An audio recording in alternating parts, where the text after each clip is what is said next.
Halo, aku Ibnu sebagai PDD. Halo, aku Respon sebagai narasumber satu. Halo, aku Nova sebagai host.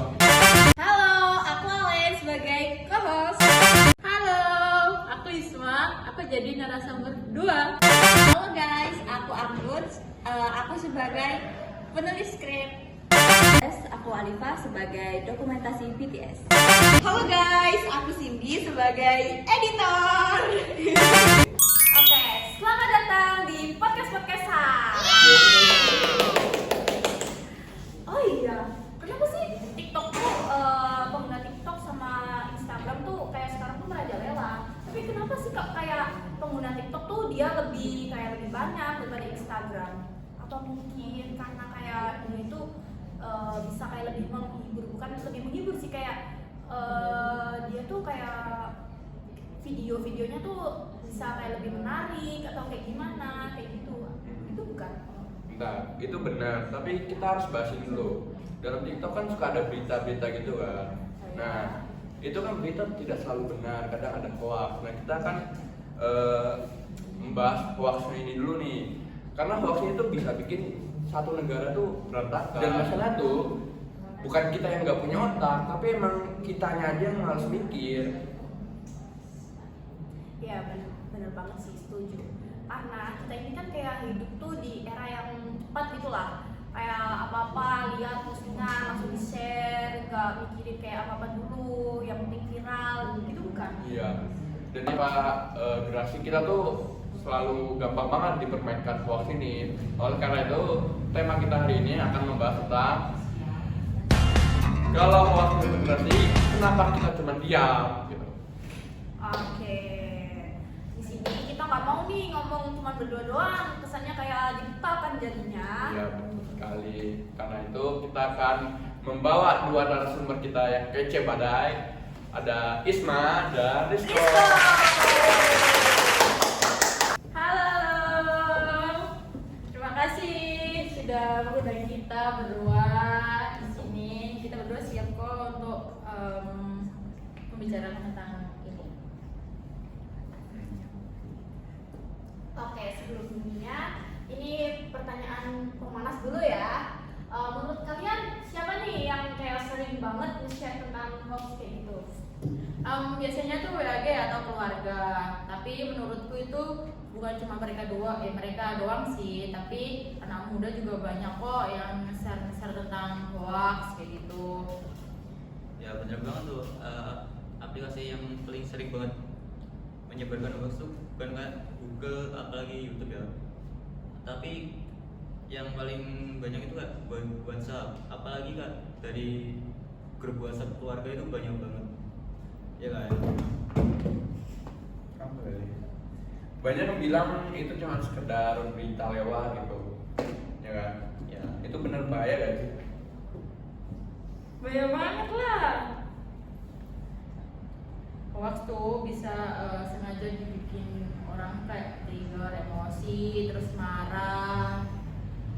Apalagi juga bisa memperpecah belah pertemanan sih.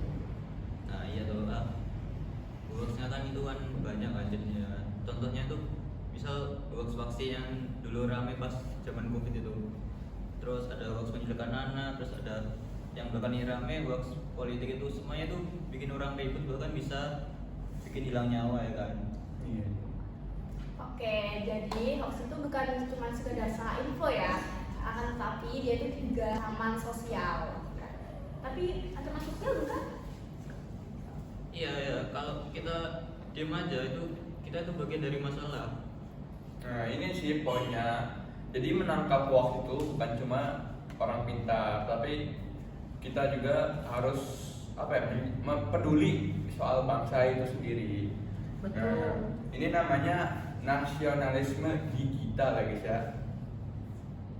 Betul banget. Jadi kalau kita mau nge-share atau nge-post itu, terlebih dahulu kita itu cek. Itu bukan ribet kok, tapi itu tanggung jawab sosial kita sebagai warga negara. Betul banget. Oke, pertanyaan jujur nih.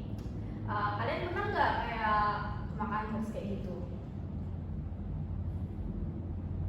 Pernah lah, karena kita kan hal yang paling cepat, mau jadi orang yang paling dulu atau berita, ya itu tadi langsung di post aja. Sebenarnya itu kita gampang kena hoax tuh karena itu algoritma dari konten media sosial itu menyesuaikan pada emosi kita.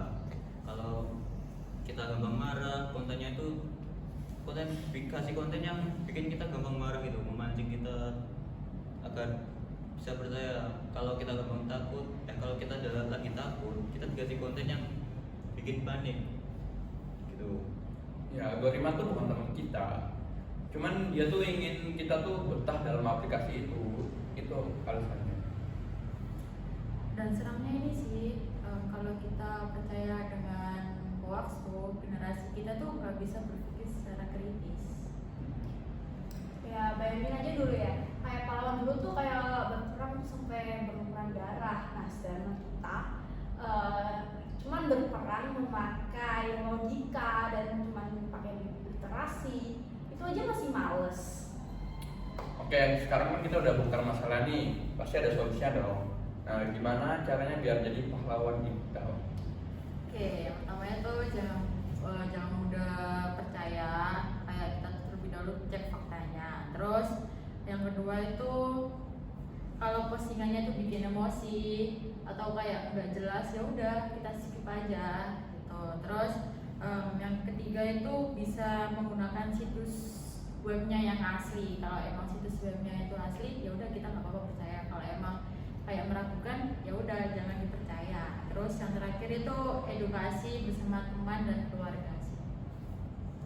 Tambahan lagi nih, yang kelima, kita tuh harus berani ngomong kalau info itu salah. Jadi kita harus cek dulu kebenarannya gitu, kayaknya ini hoax deh. Berarti pahlawan digital tuh nggak harus dari kayak influencer atau harus viral kayak gitu. Cukup kita kayak nggak nge-share berita-berita hoax secara kayak kabur atau gimana gitu. Benar sih, itu benar. Dah nggak mau mikir aku ah. Sekarang berarti pahlawan dulu tuh berjuang dengan fisik, dan pahlawan sekarang tuh malah sekarang berjuang lewat verifikasi informasi ya, gitu ya. Ya, sebelum closing, coba jawab jujur. Kalian pernah nggak percaya hoax? Pernah. Dulu gue pernah percaya hoax ya, tanpa sadar nge-share. Terus pas gue verifikasi lagi ternyata itu hoax, malu lah, pengen gue hapus. Aku juga pernah kok, dan sejak itu aku berhenti jadi manusia yang share otomatis. Jadi Tidak nggak apa-apa. share.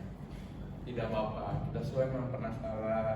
Yang penting bukan malu, tapi mau belajar.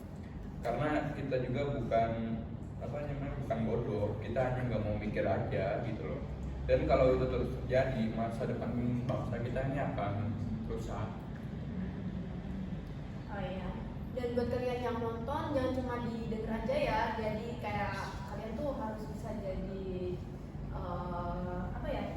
jadi bagian dari solusi gitu.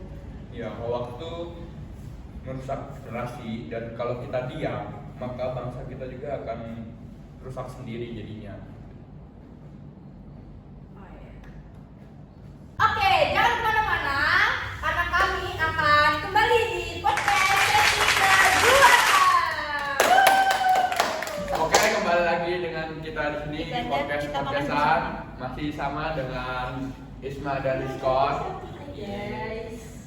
Jadi kita akan lanjut tentang ini. Kan ada salah satu berita yang sedang menggebu-gebu lah istilahnya, tentang motor yang diisi pertalite berebet. Wah, Itu menurut kalian itu hoax atau fakta atau apalah alasannya, maksudnya apa? Dari Rizkan dulu. kalau dari aku dulu ya. Ya. Aku tuh pernah baca kan dari berita itu, katanya salah satu pakar ahli lah itu dia udah menganalisa dari masalah kasus itu. Dia punya beranggapan kalau itu mungkin bensinnya itu berebet karena kecampuran air. Yang Iya, pertama itu. benar-benar. Terus Yang kedua itu mungkin ya bensinnya itu bukan dari racikannya dari si Pertamina itu, mungkin bensin dari luar atau impor lah hitungannya ya. oh jadi ada sesuatu yang bukan asalnya ya, jadi Iya. kayak dari entah bukan yang direncanakan tapi masuk gitu ya. Ya eksternal lah hitungannya. Oh eksternal, oke. Faktor luar gitu ya. Ya itu. Terus, Itu aja sih kalau seingatku ya baca. oke, kalau Isma gimana? Menurutku setuju siapa yang digratiskan kan, apalagi kan tentang beredarnya berita itu kan banyak merugikan masyarakat yang lain tuh, terutama di Jawa Timur kan itu Benar, banyak benar, banget benar. yang kena yang benda motornya itu berubah-ubah itu. Berarti itu kita asumsikan itu fakta. Kata apa? Tapi ada yang ngomong entah dari siapa ya, orang pentingnya gitu kan, orang atasnya ngomong kalau itu hoax. Apakah emang 100% fakta atau emang ada hoax yang menurut kalian? Begitu. Ya menurutku ya secara logika ya, karena itu kan kendara ya, berarti yang mereka berkendara itu kalau mereka itu beli di pom bensin sini. Nah otomatis kalau mereka beli di sini, kalau sepedanya terganggu berebut otomatis ya bisa dibilang apa itu tadi asli bukan hoax kan. Tapi ya banyak yang kena hoax, apalagi yang di Surabaya itu. Tapi ada yang nunjukin kayak dia tuh habis beli bensin di situ kan. Aku lihat di bawah itu kayak ada airnya gitu. Jadi ya aku kira-kira kayak bener gitu. Tadi banyak korbannya juga kok. Harus tahu sendiri gimana? Ya setuju sih apa yang dibilang Ismail, karena kan fakta lapangannya kan sudah menunjukkan kalau banyak yang mengalami gitu ya berbeda. Emang udah banyak yang mengalami ya. Ya kan? Kalau dari pandanganku sih, ini aku sebagai pengamat aja. Ya.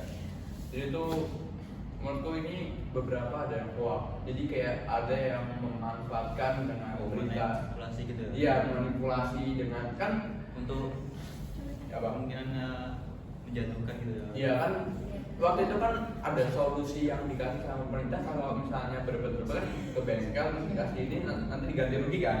Iya ya. Nah ada beberapa orang yang mungkin berotak licik gitu kan memanfaatkan itu. Ya. Ya itu menurutku mungkin ada beberapa orang yang FOMO mungkin ya dalam bahasa sekarang ya. Oh ya. Oh ya, ini aku mau nanya nih. Di sini kan kayak ada kayak berita entah dia itu hoax atau fakta tentang kayak MBG. Nah, di sini tuh katanya tuh ada kayak makanan MBG tuh di Indonesia terkontaminasi sama bangkai ular. Kira-kira tuh menurut kalian tuh dia fakta atau hoax? Kalau menurutku itu hoax sih. Alasannya?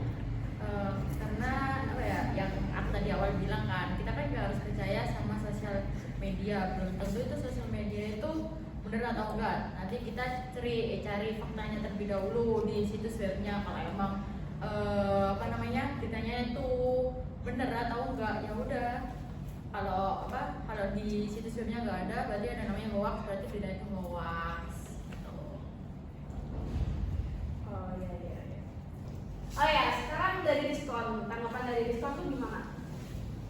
Menurut dari aku ya itu menurutku fakta sih, tapi karena sumber beritanya tuh yang benar-benar sebenarnya itu dapat dipercaya gitu. Terus penulisnya itu juga bilang kalau kemungkinan makanan yang bikinnya itu terkontaminasi ular. Kayak ular. Ya ular. Tapi emang hal seperti itu realistis gitu. Maksudku tuh apakah MBG ini tidak higienis gitu bisa kena kayak gituan gitu? Kan ini kan buat seluruh siswa Indonesia kan, maksudnya seluruh anak-anak di Indonesia kan yang bersekolah itu kan. Tapi kan misalnya ada kayak gitu gak higienis dong jadinya. Gimana? Bisa faktanya tapi mengatakan kalau di berita itu gitu terkontaminasi, mungkin dari SOP dari pihak MBG nya dapurnya itu Nih salah gitu ya? iya salah. Kurang gitu. betul. Apa kamu ada sanggah gitu kenapa dia bisa bilang fakta kalau bisa bilang hoax gitu? Ya karena menurut gue tuh hoax. Aku pernah baca kan di sosial media. Ya udah aku kayak apa iseng-iseng lihat di situs web, kalau di Google cari-cari berita itu hoax apa tasin, tapi kebanyakan itu hoax. Beritanya yang MBG itu terkena apa bangkai ular itu tadi. Mungkin juga sih. Karena kayak apa ya, kalau sampai terkontaminasi bangkai ular tuh kayak gak mungkin gitu kan bisa dibilang Ya. kayak gitu. Ya itu yang anehnya juga gitu. Ya benar. Ya sih. Mungkin kalau dari pandangan aku netral orangnya. Aku tetap hoax sih. Soalnya ya itu baik lagi tidak realistis gitu kalau kena bangkai ular. Kecuali kalau bangkai tikus, bangkai apapun yang masih realistis itu aku mungkin masih bisa percaya. Cuman kalau sampai ular itu udah aku susah buat percaya. Kalau Alen? Kalau dari aku sih ya susah untuk percaya juga sih. Karena apa? Karena kayak sampai bangkai ular tuh kayak gimana ya? Gak mungkin ya kayak gitu. Kayak aneh aja gitu Iya ya. aneh, jadinya kayak aneh. Kalau mungkin kayak yang bilang novel tadi bangkai tikus kayak gitu kan masih ya salah, masih mungkin. Tapi kalau sampai ular tuh kayak aneh aja. Ya padahal kan itu makannya kan buat anak sekolah gitu. Ya untuk anak-anak sekolah di Indonesia ini kan untuk generasi-generasi selanjutnya kayak gitu kan. Iya sih itu aneh juga. Iya juga sih ya. Kalau gitu ya ya juga sih ya kan mungkin harusnya aku lebih ke ngecek kebenarannya dulu ya beritanya itu. Iya. Oke. Oke, sudahi dulu ya kita hari ini karena waktu sudah menunjukkan kita harus istirahat. Terima kasih yang telah sudah menonton, merelakan waktunya. Dan makasih juga dengan narasumber-narasumber kita, Risma dan Diskon. Oke. Sampai jumpa di lain waktu. Bye bye.